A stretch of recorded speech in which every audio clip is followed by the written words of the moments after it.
তো হেলিকপ্টারে গেছে যারা ইসলামের দুশ্মনী করতেছে, তোমাদের পরিণতি কি হবে চিন্তা করে দেখো। আলেমদের দুশ্মনী করো না, আলেমদের সাথে লাগতে আসো না কেউ। যত রাম বাম দল এক মাঝার পূজারি বলেছে, যদি কেউ আজহারের মাথা আনতে পারে 10 লক্ষ টাকা পুরস্কার দেওয়া হবে। শোনেন নাই আপনারা? আমি তখন চিন্তা করলাম, হায় রে নব্য আবু জাহেল রে। আবু জাহেল বলছেন মুহাম্মদের মাথা আনতে পারলে ঘোড়া পুরস্কার। এই শালা কয় আজহারের মাথা আনতে পারলে 10 লাখ টাকা পুরস্কার। এই মুহূর্তে আপনাদের আমল নামে কারো কোনো গুনাহ নেই। জান্নাতের বাগিচারা আপনার ঢুকতেছেন আসতেছেন, ফেরেশতারা বিষ্টন করে দাঁড়িয়ে আছে। আল্লাহ বলে, ফেরেশতারা আমার বান্দা জান্নাতে ঢুকবে, গুনাহ নিয়ে কেমনে ঢুকবে? আমার বান্দার জীবনের গুনাহগুলি তোমরা কাঁধে নিয়ে দাঁড়িয়ে যাও। আপনাদের গুনাহগুলি ফেরেশতারা কাঁধে নিয়ে দাঁড়িয়ে আছে। মাহফিল যখন শেষ হন বাড়ি যেতে যাবেন, ফেরেশতাকে আল্লাহ আমি এখন কি করব? তোমার বান্দার গুনাহ আমার কাঁধে। আল্লাহ বলে, এত রাত পর্যন্ত আমার বান্দা করল কি? বলে, আল্লাহ তোমার বান্দা তোমার কোরআন শুনছে, তোমার নবীর হাদিস শুনছে। বলে, কেন এত ভয় কিসেন আমার বান্দার? আমার বান্দা কি আমি আল্লাহকে দেখছে? বলে, না দেখে নাই। আমার বান্দা কি আমার জান্নাত দেখছে? বলে, দেখে নাই। জাহান্নাম দেখছে? বলে, দেখে নাই। ফেরেশতারা তোমরা সাক্ষী থাকো, আমার বান্দার আমাকে দেখে নাই, জান্নাত দেখে নাই, জাহান্নাম দেখে নাই। আমাকে না দেখে আমার ভয়ে, জাহান্নামের ভয়ে, জান্নাতের আশায় যেই বান্দারা এত রাত পর্যন্ত ঠান্ডার মধ্যে বসে কোরআন শুনেছে, ফেরেশতারা তোমরা সাক্ষী থাকো, আমি আল্লাহ তোমার তাদের জীবনের সব গুনাহগুলি মাফ করে দিলাম। লাভ না লস? জোরে বলেন। সবাই কিন্তু লাভ করতে জানে না। এরপরে কিছু মানুষ আসবে, যতই লাভ বুঝুক, ওরা কিন্তু এই জান্নাতের বাগানে আসবে না। ঘুরঘুর ঘুরঘুর ঘুর করবে, জিলাপি কিনবে, চা খাবে, বাড়ি যাবে। আমার ভাইয়েরা, কোরআন নাজিল করেছেন আমার আল্লাহ। জোরে বলুন তো কে? আরো জোরে বলেন। আল্লাহ কোরআন নাজিল করেছেন মানুষের জন্য, মানুষের আখলাক চরিত্র পরিবর্তনের জন্য, মানুষের বৈবাহিক জীবন, সামাজিক জীবন, পারিবারিক জীবন, রাষ্ট্রীয় জীবন কিভাবে চলবে, এই সব গাইড দিবে কোরআন।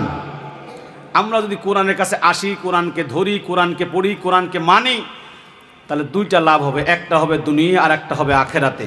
দুনিয়ায় যারা কোরআনের কাছে আসে, তাদের আখলাক চরিত্র তাকায় দেখেন, তাদের আমল নামে তারা গুনাহ করে না, হারাম কাজ করে না, অন্যায় কাজ করে না, তারা শুধু নেক আমল করতে জানে।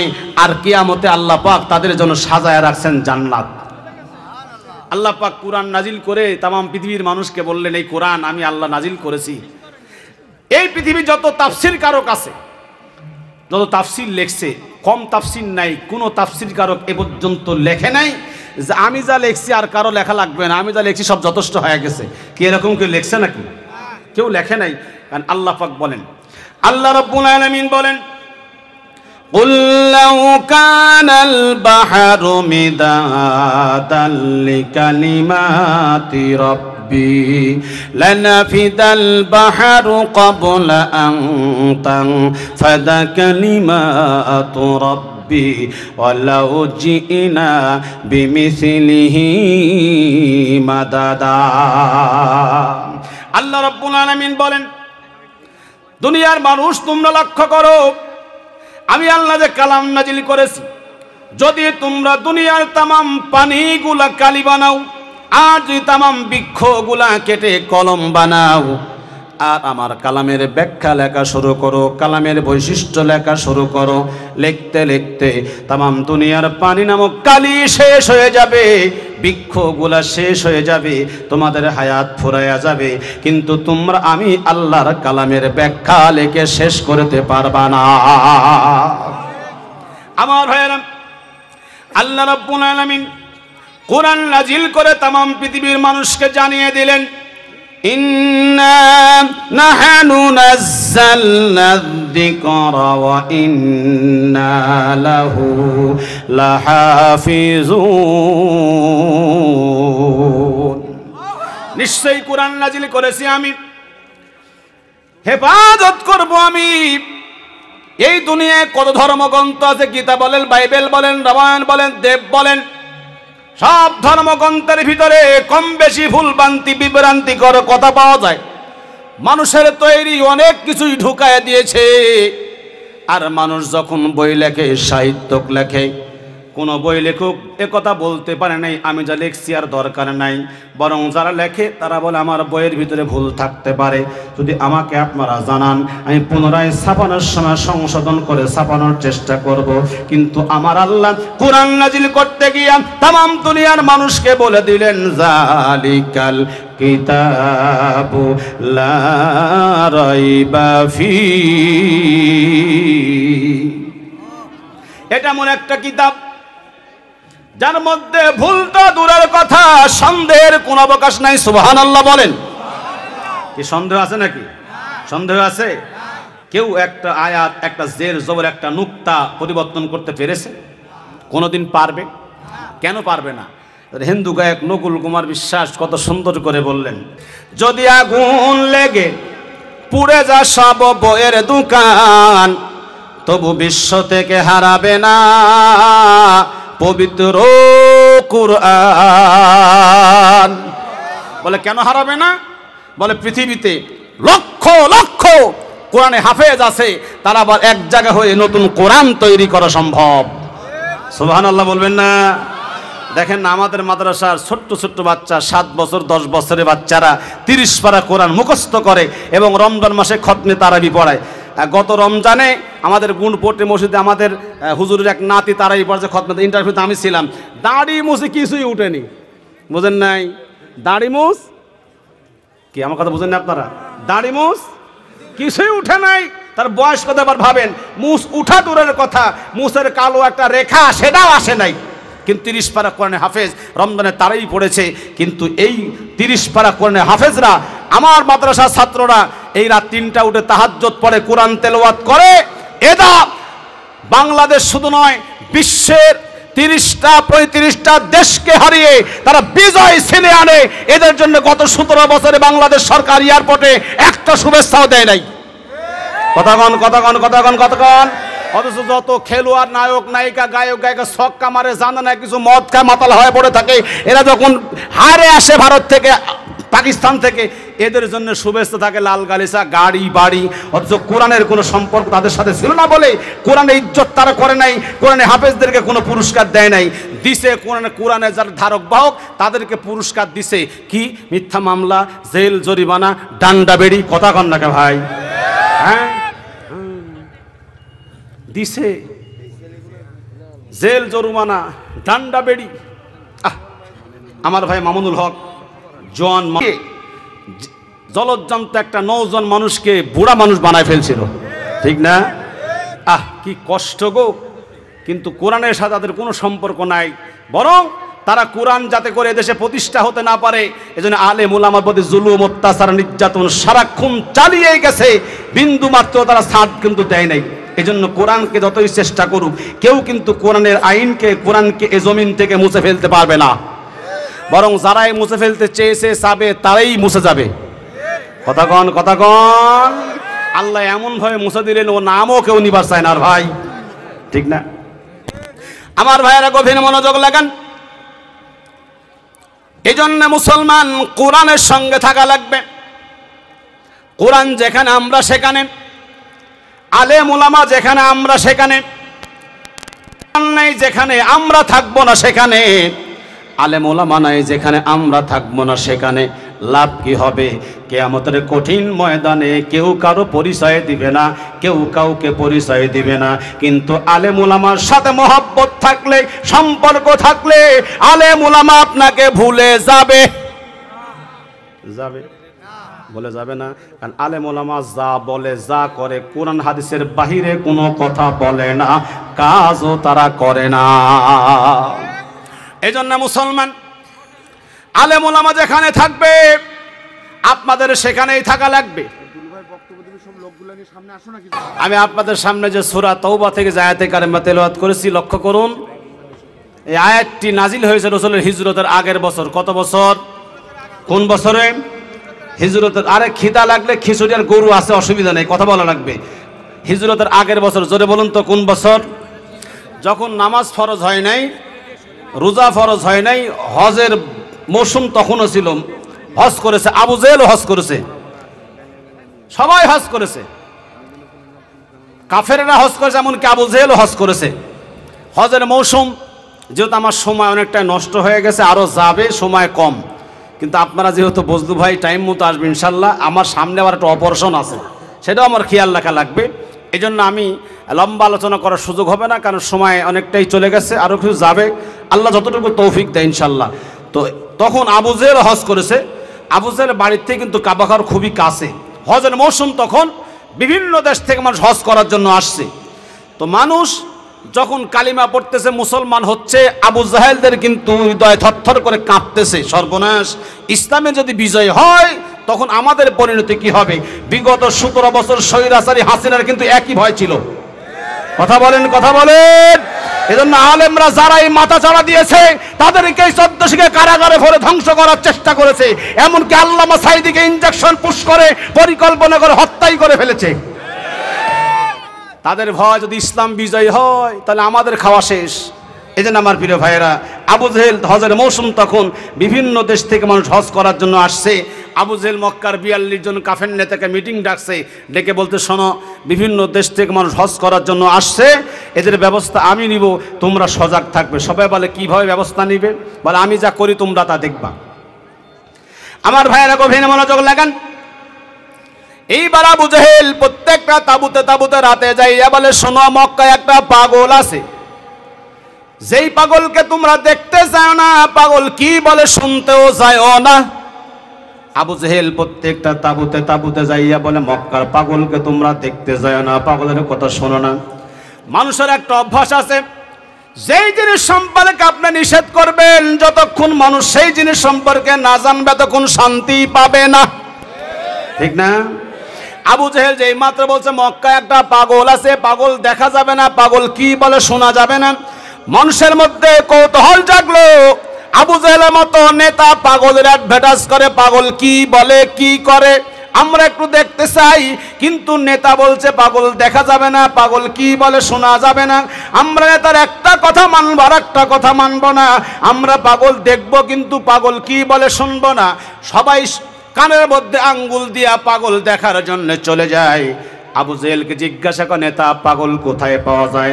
এবার আবু জেহেল বলে, এই পাগল যেন তেন জায়গা পাওয়া যায় না, এই পাগল আল্লাহর ঘর বায়তুল্লাহর চত্বরে পাওয়া যায়। আমাদের দেশে কিছু মুসলমান আছে, জাতে মাতাল তালে ঠিক, টুপি সবসময় মাথায় দেয় না, নামাজ সবসময় পড়ে না, কিন্তু নির্বাচন আসে টুপি আর যায় নামাজ ছাড়ে না, ঠিক না?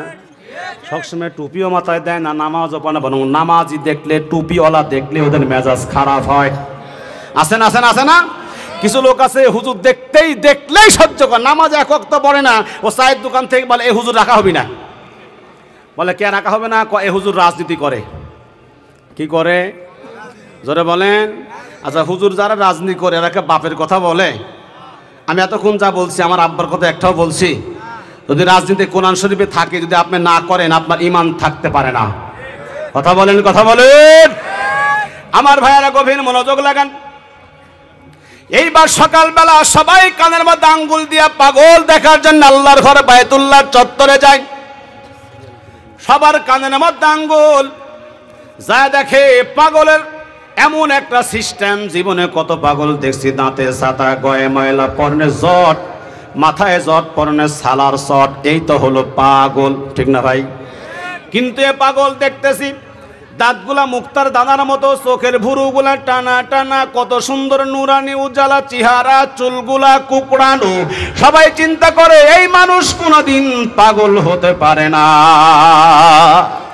কেহ তোমায় পাগল বলেন, কেহ তোমায় পাগল বলেন, কেউ বা বলে জাদুকর, আল্লাহর কোরআন সাক্ষী দেয় সত্যই তুমি পয়গম্বর। ওয়ামা সাহিবুকুম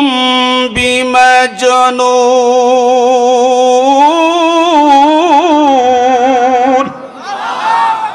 আল্লাহ বলেন, আমার নবী তোদের জন্য পাগল নয়, আমার নবী পাগল নয়, আমার নবী উম্মতের রাহবার। আমার নবী মক্কার জমিন থেকে মদিনা হিজরত করে গেছেন, মদিনা একটা ইসলামী হুকুমত কায়েম করে तमाम পৃথিবীর মানুষকে দেখাই গেছেন একমাত্র পারে কোরআন মানুষকে শান্তি দিতে। আর কেউ কাকু শান্তি দিতে পারে? আমরা তো শান্তি সব জায়গায় খুঁজি, সব জায়গায় শান্তি খুঁজি, বলেন তো শান্তি কি পাইছি? যদি বলেন পাইছি। শান্তি পেতে হলে কোরআন দরকার, শান্তি পেতে হলে কোরআন দরকার। এই কোরআনকে পার্লামেন্টে পাঠানো দরকার যদি শান্তি পেতে চাই। আমার ভাইয়েরা গভীর মনোযোগ লাগান। এইবার সবাই বলে আবু জেহেল মিথ্যা কথা বলছে, নেতা সিটার নেতা, ভুয়া নেতা, ভোট ছাড়া নেতা, নেতার কথা ঠিক নাই, মিথ্যা কথা বলছে, এই লোকটা তো পাগল নয়। সবাই বলে দেখি পাগল বলে কি।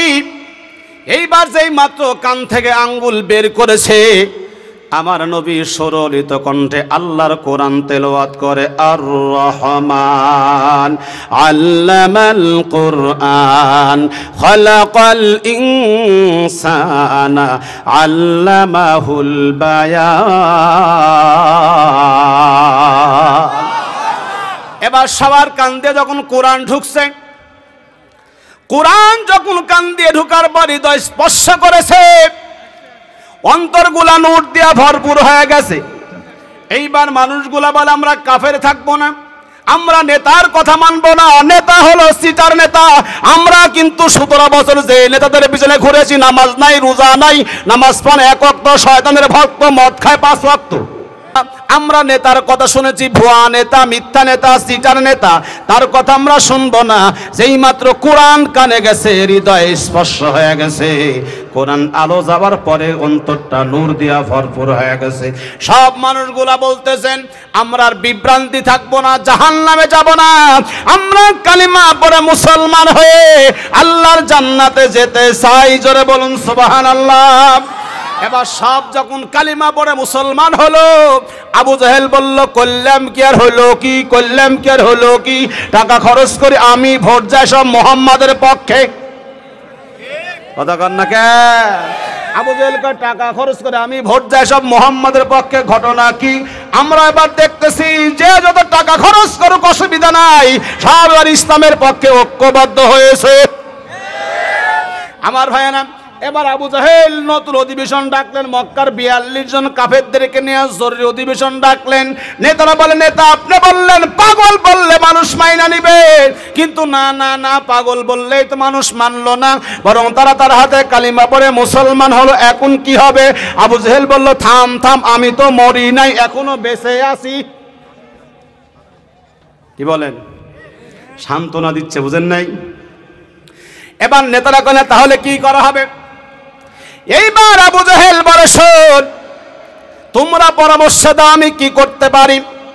এবার এক নেতা বলে নেতা মুহাম্মদকে দেশ থেকে তাড়ায়া দেন, ঝামেলা খতম হয়ে যাবে।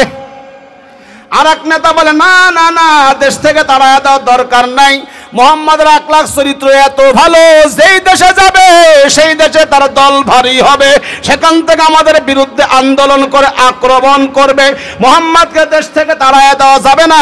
2 নম্বর আর এক নেতা বললেন মুহাম্মদকে জেলখানায় বন্দি করো।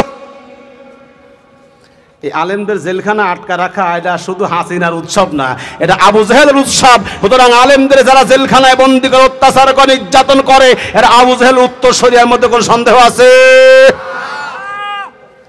দুষ্ট লোকের একটা হাতিয়ার আছে জানেন, খারাপ গালি দেওয়া। আর স্বৈরাচারের হাতিয়ার হলো যারাই অন্যায়ের বিরুদ্ধে কথা বলবে তারাই জেলখানায় আটকায় রাখা। আমার ভাইয়েরা গভীর মনোযোগ লাগান।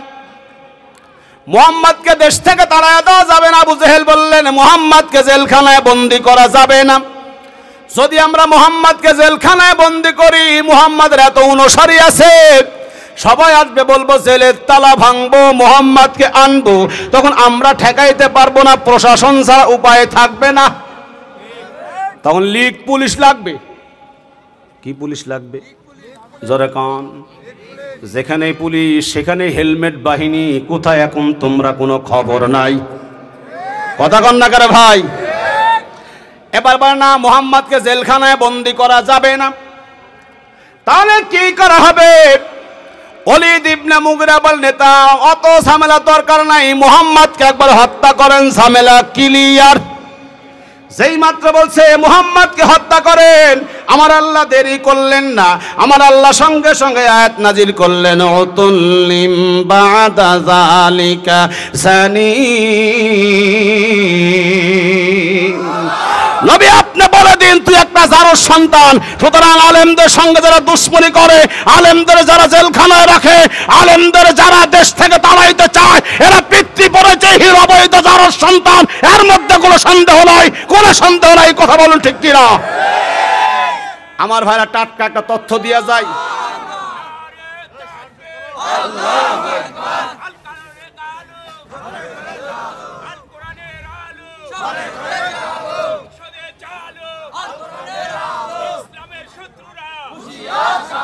আমার ভাইরা আপনারা জানেন যে বাংলাদেশের অন্যতম আইডল, যুবকদের আইডল আমার প্রিয় ভাই ডক্টর মিজানুর রহমান আজহারি বিগত 17 বছর স্বৈরাচারের অত্যাচারে এদেশে থাকতে পারে নাই। কথা বলেন, কথা বলেন। আর স্বৈরাচার বলতো ওর সাহস থাকে আসে না কে দেশে। তিনি বলেছিলেন আপনার এই কথার পাইচিত্য আপনাকে কোনো না কোনো সময় পেতেই হবে। পাইচিত্য হয়েছে না হয় নাই? জোরে বলে হয়েছে না হয় নাই? আমার ছাত্র বন্ধুরা আন্দোলন করলেন, দাবি করলেন মুক্তিযোদ্ধাদের তোমরা 70% কেন দিবে, 30% আমাদের কেন দিবে, অন্তত 50-50 সমান সমান করো। স্বৈরাচার বলে ফেললো মুক্তিযোদ্ধা দিব না, রাজাকারের বাচ্চারে দিব। বিগত 17 বছর ইসলামী আন্দোলন নেতাদেরকে রাজাকার বানিয়ে আমেরিকার দাদাবাবুকে খুশি করে এরা ক্ষমতায় টিকেছিল। বর্তমানে আমরা লক্ষ্য করছি রামবাবেরা কিছু আছে, তারা আবার সেই মুক্তিযোদ্ধার দোহাই দিয়ে ইসলামী দলগুলোকে মাইনাস করে, তারা আবার তাদেরকে মাইনাস করতে চাচ্ছে। কথা বলুন ঠিক কিনা? আমি বলি সেই দিন আর বাংলাদেশে হবে না। এখন সবাই চাচ্ছে বাংলাদেশে মুসলমানদের সরকার ক্ষমতায় যাক, ইসলামী কোরআন ক্ষমতায় যাক। সুতরাং আমরা সবাই বাংলাদেশে মুসলমান, একটু আগে দুলু ভাই যে কথা বললেন যে আমরা সেই কথার সাথে একমত হতে চাই। বাংলাদেশের কোনো স্বৈরাচারকে 1 ইঞ্চি জায়গা দেব না। বাংলাদেশের কোরআন ছাড়া কেউ ক্ষমতায় থাকতে পারবে না। ঠিক কিনা বলেন? আমার ভাইয়েরা গভীর মনোযোগ লাগান। এইবার ওলীদ যেই মাত্র বলছে নবীকে হত্যা করা হবে, আল্লাহ বললেন নবী আপনি বলে দিন তুই একটা জারোর সন্তান। আমার নবী যেই মাত্র জারোর সন্তান বলেছে ওলীদের মানে লাইগা গেছে। ওলীদ সম্ভ্রান্ত পরিবারের ছেলে। ওলীদ তরবারি বের করছে আমার নবীকে মারার জন্য। আল্লাহ নবী আবু বকর গেল, আবু বকর জুলফিকার তরবারি বের করে ওলীদের সঙ্গে আমার এখনই যুদ্ধ লাগবে। আবু বকর জুলফিকার তরবারি বের করছে, ওলীদ তরবারি বের করছে আমার নবীকে মারার জন্য। এক কাফের বলে ওলীদ না না না না, মুহাম্মাদকে তুই মারতে পারবা না, কারণ আমি জানি কদ সাদাকা মুহাম্মদ, মুহাম্মদ জীবনে কোনোদিন একটা মিথ্যা কথা বলে না। সত্য কথা বললে তার বিরুদ্ধে অ্যাকশনে যাওয়া যায় না। মুহাম্মদ সত্য বলেছে নাকি মিথ্যা বলেছে সেইটাকে যাচাই করো, তারপরে বিচার করো। ওলীদ বলে আমি জারোর সন্তান, বুঝবো কেমনে? ওই কাফের বলে ওলীদ কেউ যদি না জানে তোর মায়ে জানে। ঠিক না? মনে চিনে পাপ, মায়ে চিনে বাপ। কাফের বলে ওলীদ তুই জারজ না বৈধ, তোর মা জানে। এবার আল্লাহর কোরআন বলে ওরা যে 3টা ষড়যন্ত্র করলেন, মুহাম্মদকে হত্যা করো, জেলখানায় ভরে রাখো, মুহাম্মদকে দেশ থেকে তাড়ায়া দাও। আমার আল্লাহ বললেন তোদের ষড়যন্ত্র আমি আল্লাহ গোপন রাখবো না। আল্লাহ কোরআনে কারিমে রেকর্ড করে দিলেন ওয়া ইযিয়ামকুরু বিকাল্লাযীনা কাফারু লিয়ুসবিতুকা আও ইয়াকতুলুকা আও ইয়াখরুজুকা ওয়া ইয়ামকুরুনা ওয়া ইয়ামকুরুল্লাহ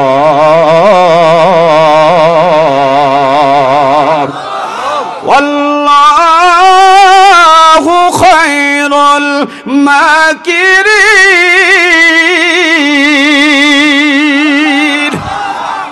আল্লাহ বলছেন ওদের ষড়যন্ত্র আমি আল্লাহ গোপন রাখবো না, সব ফাঁস করে দিব।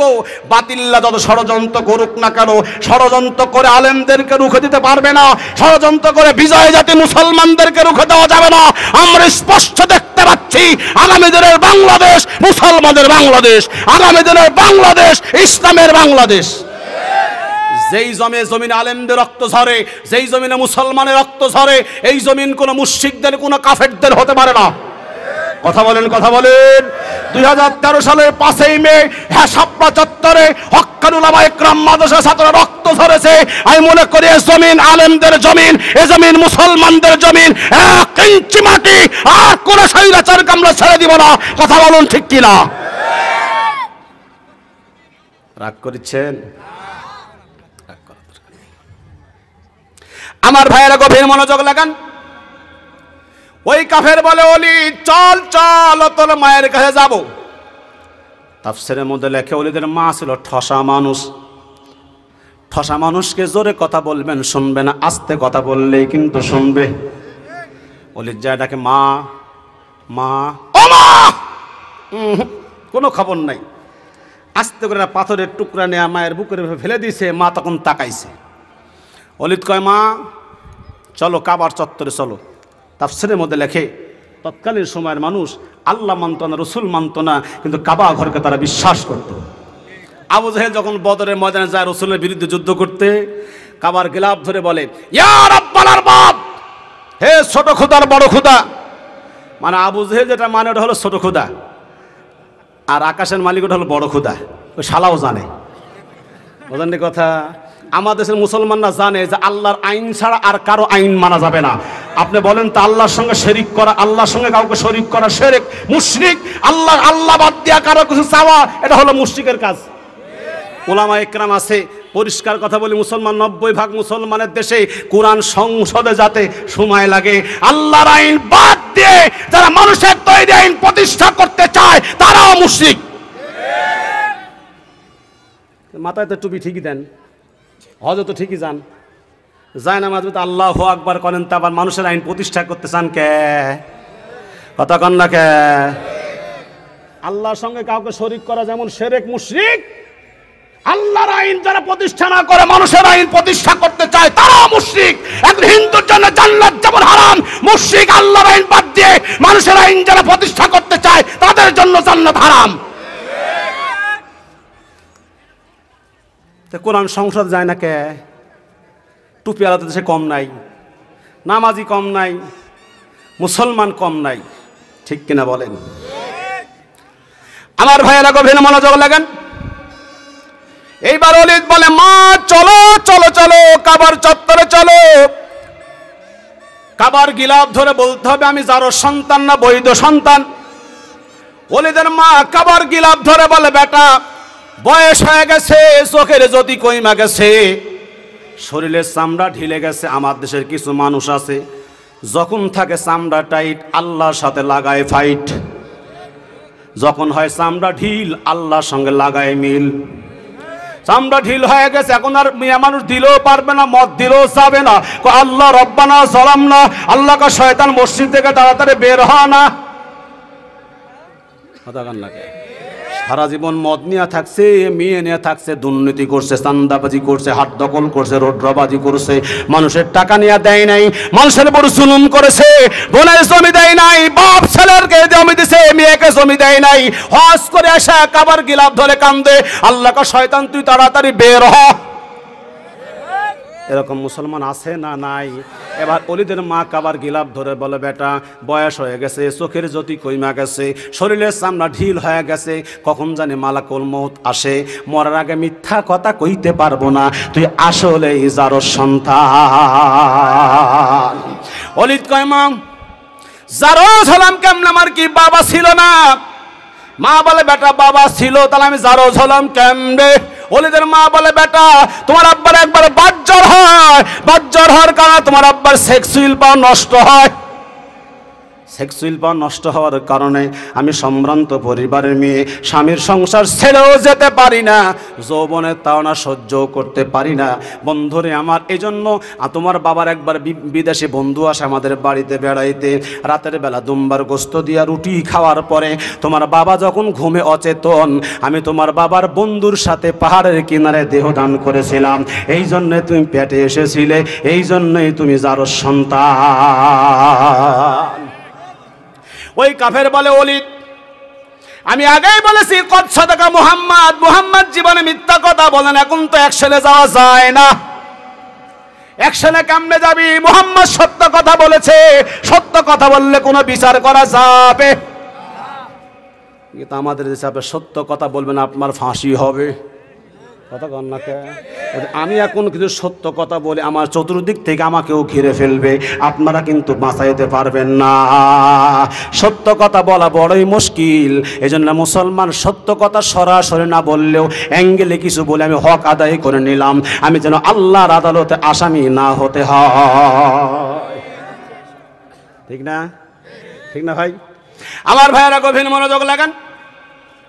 এইবার অলিদ যেই মাত্র জারস সন্তান সাব্যস্ত হলো, অলিদ আবু জাহেলের কাছে বলেন নেতা এখন আমি কি করবো, আমি তো সত্যি জারস সন্তান।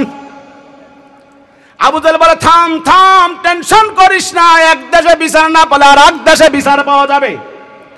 আমাদের দেশে গ্রামের মাতাব্বর বিচার করতে না পারলে মেম্বারের কাছে যায়, মেম্বার বিচার না করতে পারলে চেয়ারম্যানের কাছে যায়, চেয়ারম্যান বিচার না করলে এমপির কাছে যায়। কথা কন না কে ভাই? এবার আবু জেহেল বলে শোন শোন শোন, আমরা মোহাম্মদের বিচার করতে না পারলে কি হবে, অন্তত বিচার আরো পাবো, আমি তো মরি নাই। বিদেশ আমার এক বন্ধু আছে, নাম হলো হাবিব ইবনে মালিক, সে অত্যন্ত ক্রিমিনাল মানুষ, বেনিয়ান মানুষ, আমি তাকে দাওয়াত করে আনবো, মোহাম্মদের বিচার করা হবে। এইবার আবু জেহেল একটা অপরাধ ট্রাইব্যুনাল বলেন, যার নাম হলো আন্তর্জাতিক অপরাধ ট্রাইব্যুনাল, আমার নবীর বিচার করার জন্য দুইটা চেয়ার বানলে, একটা রূপার একটা স্বর্ণের।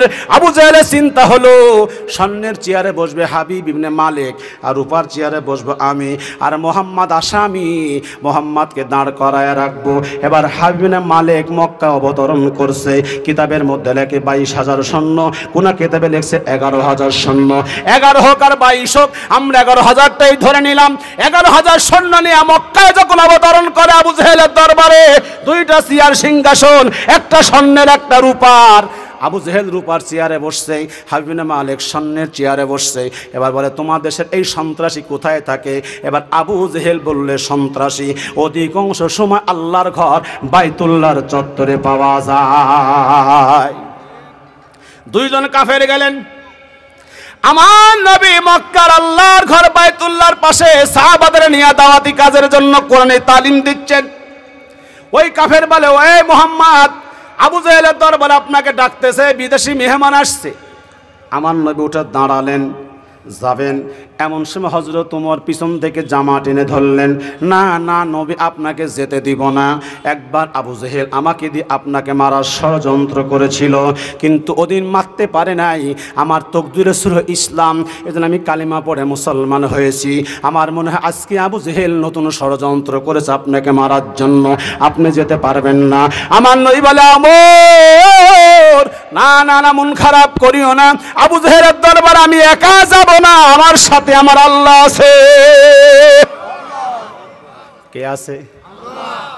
আধারে ভয় করো না, আলো আছে আড়ালে, আধার সব কেটে যাবে তুমি উঠে দাঁড়ালে। কথা কন না কে? বিগত 17 বছর কত দল চেষ্টা করলো স্বৈরাচারকে বিদায় করতে পেরেছে, কিন্তু আমার ছাত্র বন্ধুরা মাত্র 45 মিনিটের ব্যবধানে, কাপড় পরার টাইম নাই, হেলিকপ্টারে উঠতে বাধ্য হয়েছে। কথা বলুন ঠিক কিনা? সুতরাং ইসলাম প্রমাণ করে ইসলামের বিরুদ্ধে যারাই চলবে, হেলিকপ্টার দূরের কত দেশের মানুষ তাদেরকে ভ্যানে চড়ার সুযোগও দিবে না। ইতিহাস সাক্ষী, ইতিহাস সাক্ষী। সুতরাং ইসলামের বিরুদ্ধে অবস্থান নেওয়া যাবে, আলেমদের বিরুদ্ধে অবস্থান নেওয়া যাবে। আল্লামা সাইদি বলেছিলেন, ভারত তোমার জনবল বেশি, ভারত তোমার অস্ত্র বেশি, কিন্তু আমাদের আছে চোখের পানি। কথা কন না কে? বিভিন্ন দলের জনবল থাকতে পারে, অস্ত্র থাকতে পারে, শক্তি থাকতে পারে, কিন্তু আলেমদের অস্ত্র নাই, শক্তি নাই, শুধু আছে চোখের পানি। কথা বলেন? তাহাজ্জুদের সময় 2 ফুটা চোখের পানি ফেলে দিবে। ও তো হেলিকপ্টারে গেছে। যারা ইসলামের দুশ্মনী করতেছে, তোমাদের পরিণতি কি হবে চিন্তা করে দেখো। আলেমদের দুশ্মনী করো না, আলেমদের সাথে লাগতে আসো না কেউ। যত রাম বাম দল, এক মাঝার পূজারী বলেছে, যদি কেউ আজহারের মাথা আনতে পারে 10 লক্ষ টাকা পুরস্কার দেওয়া হবে। শোনেন নাই আপনারা? আমি তখন চিন্তা করলাম, হায় রে নব্য আবু জাহেল রে। আবু জাহেল বলছেন ওমর, মুহাম্মদের মাথা আনতে পারলে ঘোড়া পুরস্কার। এই শালা কয় আজহারের মাথা আনতে পারলে 10 লাখ টাকা পুরস্কার। রাগ করছেন আপনারা? আমার ভাইয়েরা গভীর মনোযোগ লাগান। এইবার আমার নয় বলে ওমর ভয় পায় না, ভয় পান, আমি এখানে, আমার সাথে আমার আল্লাহ আছে। আমার নবী হাঁটে হাঁটি পা পা করে আবু জেহেলের দরবারে চলে গেলেন। আবু জেহেলের দরবারে যাওয়ার পরে তাকায় দেখি দুইটা চেয়ার, একটা রূপার একটা স্বর্ণের। আবু জেহেল রূপার চেয়ারে বসে আছে, হাবিব ইবনে মালিক স্বর্ণের চেয়ারে বসে আছে। এবার যেই মাত্র আমার নবীর সামনে গিয়ে দাঁড়ালেন, হাবিব ইবনে মালিক আমার নবীকে দেখাও সারা চেয়ারে থেকে লাফ দিয়ে দাঁড়ায় যায়। ইজ্জতের মালিক কে? ক্ষমতার মালিক কে? কিন্তু ইজ্জতের মালিক আল্লাহ, ক্ষমতার মালিক আল্লাহ। যদি ক্ষমতা থাকে ইসলামের বিরোধিতা করো, জুতা পিটাও করতেও পারেন, তিনি কে? বিশ্বের সবচেয়ে বড় মোড়ল নাম ছিল মিস্টার বুশ। কি নাম ছিল? ক্ষমতা থাকতে জুতা পিটা হয়েছে না হয় নাই? জনগণ হয়েছে না হয় নাই? হাসিনা 5 বছর সরকার গঠন করেছিল, ভোট রাতে নিক দিনে নিক চুরি করে নিক যা করে নিক, থাকতে পারছে 5 বছর? এ ক্ষমতা কার? এইবার হাবিব মালিক আমার নবীকে চেয়ার থেকে তাকে দাঁড়ায় গেলেন, বলে মুহাম্মদ এই চেয়ারে আপনি বসেন। রসুল বলেন না না না, আমি চেয়ারে বসবো না, আমি চেয়ারে বসতে আসি নাই। এবার আবু জাহেল চেয়ার রূপার চেয়ার থেকে তিনিও দাঁড়ালেন। 3 জন ব্যক্তি দাঁড়ানো। হাবিব মালিক ডাক দিয়ে বলে মুহাম্মদ, আমি আপনার জীবনের নাম শুনেছি, আপনি নাকি আখেরি নবী, বিশ্ব নবী, কিন্তু আপনার চেহারা প্রমাণ করে আপনি আল্লাহর নবী, এর মধ্যে কোনো সন্দেহ নাই। চেহারা দেখলেই বোঝা যায় গান্দাখোর না মদখোর। কথা কন না কে? আল্লাহ ওয়ালা না শয়তান ওয়ালা বোঝা যায় কি যায় না? আল্লাহর বান্দার হাবিব মালিক বলে চেহারা প্রমাণ করে আপনি আল্লাহর নবী, কিন্তু আমি আপনার নবী প্রমাণ করব, তারপরে আপনার বিচার করব। যদি নবী হন আমি আমার 11,000 সৈন্য নিয়ে আপনার হাতে কালিমা পড়ে মুসলমান হয়ে যাব। আর যদি আপনি নবী প্রমাণ করতে না পারেন, এই যে আন্তর্জাতিক অপরাধ ট্রাইব্যুনাল, এই অপরাধ ট্রাইব্যুনাল আপনার ফাঁসি হবে, কেউ আপনাকে বাঁচাইতে পারবে না। হাবিব মালিক বলতেছেন মুহাম্মদ, আমি একটা প্রশ্ন করব আপনাকে, যদি প্রশ্নের উত্তর দিতে পারেন তাহলে বুঝবো আপনি আল্লাহর নবী। এই প্রশ্ন নবী ছাড়া কারো পক্ষে দেওয়া সম্ভব নয়। আবু জেহেল বলে দোস্ত, তোমার কাছে বিচার করতে তুমি প্রশ্ন কারো কোনো প্রশ্নের মধ্যে চাইও না। আবু জেহেল জানে মুহাম্মদ সত্য নবী, প্রশ্ন করে মুহাম্মদকে ঠেকানো যাবে? যাবে না, ঠেকানো যাবে না। হাবিব মালিক বলে মুহাম্মদ, যদি নবী প্রমাণ করতে পারো তোমাকে বাঁচাই দিব, আমি 11,000 সৈন্য নিয়ে কালিমা পড়ে মুসলমান হব। আর যদি নবী প্রমাণ করতে না পারো, এই আন্তর্জাতিক অপরাধ ট্রাইব্যুনাল, সেই মঞ্চে তোমার ফাঁসি হবে। আমি বলি শোনো আপা, শোনো, তুমি এখন ভারত আসো, মাঝে মধ্যে বার্তা দাও শর্ট করে তুমি বাংলাদেশে নাকি আসতে চাও। কথা বল না, তোমার আশা লাগবে না, আমরাই তোমাকে নিয়ে আসবো, ঠিক না? আমরা ভুলেছি আমরা কতগুলো নেতাকে ফাঁসি দিচ্ছেন, হেফাজতের কত নেতা মারছেন, মামুনুল হকের জেল রাখছেন, আমির হামদাক জেল রাখছেন, আজহারিক দেশ ছাড়া করছেন। সুতরাং আপনার এই ফাঁসি বাংলাদেশের কোনো মানুষ আপনাকে বাঁচাইতে পারবে না। কিন্তু আপনি আসতে চান, আসবেন ফাঁসির মঞ্চে ঝোলাবার জন্য, কিন্তু আপনি ক্ষমতা পাইবেন না, ঠিক কিনা বলেন? বুবু আইবা আইবা রে আইসা বুবু, তুমি ক্ষমতা পাইবা না। বুবু আইবা আইবা রে আইসা বুবু, তুমি ক্ষমতা পাইবা না। খোঁজ নাই বুবু কাদের কাকার, কথা বল না কারবা, খোঁজ নাই বুবু কাদের কাকার, অবস্থা খারাপ বুবু দরবেশ বাবার, হাউন আঙ্কেল এখন সামনেও আসে না। বুবু আইবা আইবা রে আইসা বুবু, তুমি ক্ষমতা পাইবা না। আমার ভাইয়েরা গভীর মনোযোগ লাগান। আবু জাহেল বলে দোস্ত, প্রশ্নের মধ্যে যাইও না। আবু জাহেল জানে মুহাম্মদ সত্য নবী, প্রশ্ন করে ঠেকানো যাবে। হাবিব মালিক কা দোস্ত চুপ কর, বিচারক আমি না তুই, আমি মুহাম্মাদের বিচার করব। তুই কি আগে যাচাই করা দরকার মুহাম্মদ সত্য নবী নাকি মিথ্যা নবী। যদি নবী হয় আমি তার সাথে বিচার করা দুঃসাহস রাখবো না, এজন্য আগে প্রমাণ করা দরকার অপরাধ আছে না নাই। আমার ভাইয়েরা গভীর মনোযোগ লাগান। এই দুনিয়া ধ্বংস হয়ে যাবে, কিছু থাকবে না। থাকবে? কিছু থাকবে না। কিয়ামতের মাঠ যখন কায়েম হবে, আল্লাহ বিচারক হয়ে বসবেন, সবাই সামনে থাকবে। মিস্টার বুশ থাকবে,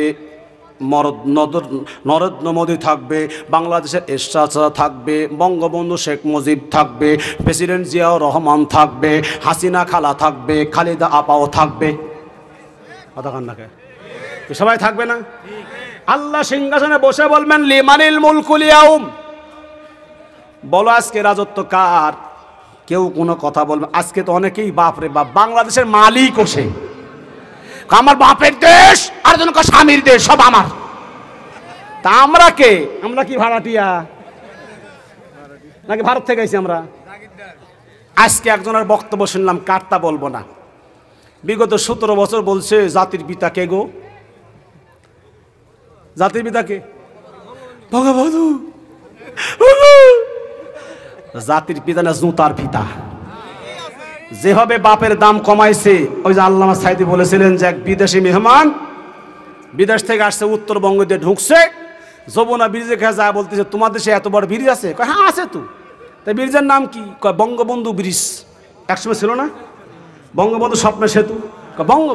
এত বড় ব্রিজ, ব্রিজ পার হয়ে চলে গেলেন। সেই বঙ্গবন্ধু এভিনিউ যা বলে, এত করে লাইট জ্বলে, জায়গার নাম কি? কয় বঙ্গবন্ধু এভিনিউ। পাশেই খেলা হচ্ছে ক্রিকেট খেলা, এত লাইট জ্বলে, ওখানে কি হয়? বঙ্গবন্ধু গোল্ড কাপ টুর্নামেন্ট খেলা হচ্ছে। তাহলে দেখতেই হয়। বিদেশি দেখতে গেছে, মারছে ছক্কা, ওর মাথা আসে পড়ছে, বেহুশ হয়ে গেছে, হাসপাতালে নিয়ে গেছে। হুঁশ আসার পরে বলে আমি কোথায়? আপনি এখন বঙ্গবন্ধু হাসপাতালে। তোদের পা ধরি, আমাকে আর বঙ্গবন্ধু গোরস্থানে লিয়া যায় না। একটা লোকের জিকির করতে করতে দেশকে ধ্বংস করে দিয়েছেন, জাতির পিতা পর্যন্ত বলেছেন। আজকে একজনের বক্তব্য শুনলাম, তিনি আর একজনকে বলতেছেন তিনিও নাকি বাংলাদেশের বাঙালির জাতির পিতা। আমি বলি এই লোকটাকে আপনারা আর পচায়েন না, সবার সম্মান, তার সম্মান সবার কাছে আছে। আমি নাম বলবো না কাকে বলছে কে বলছে, কিন্তু আমি আজকে ভিডিও দেখছি, ভিডিও শুনছি। আমি বলি আপনারা তাকে আর নিচে নামায়েন না। এমন যেমন হাসিনা যেমন তার বাপের নামাইতে নামাইতে এদেশের মানুষ তার বাপের নামা সম্মান এনে না, একবার 3বার থুতু ফালায়। আপনারা তার দাম আর কমায়েন না, এটা আমাদের দাবি, কারণ তিনি সম্মানী মানুষ, আমরা তাকে সম্মানের চোখে দেখতে চাই। জাতির পিতা একমাত্র ইব্রাহিম ছাড়া আর কেউ হতে পারে? একমাত্র ইব্রাহিম ছাড়া আর কেউ হতে পারে?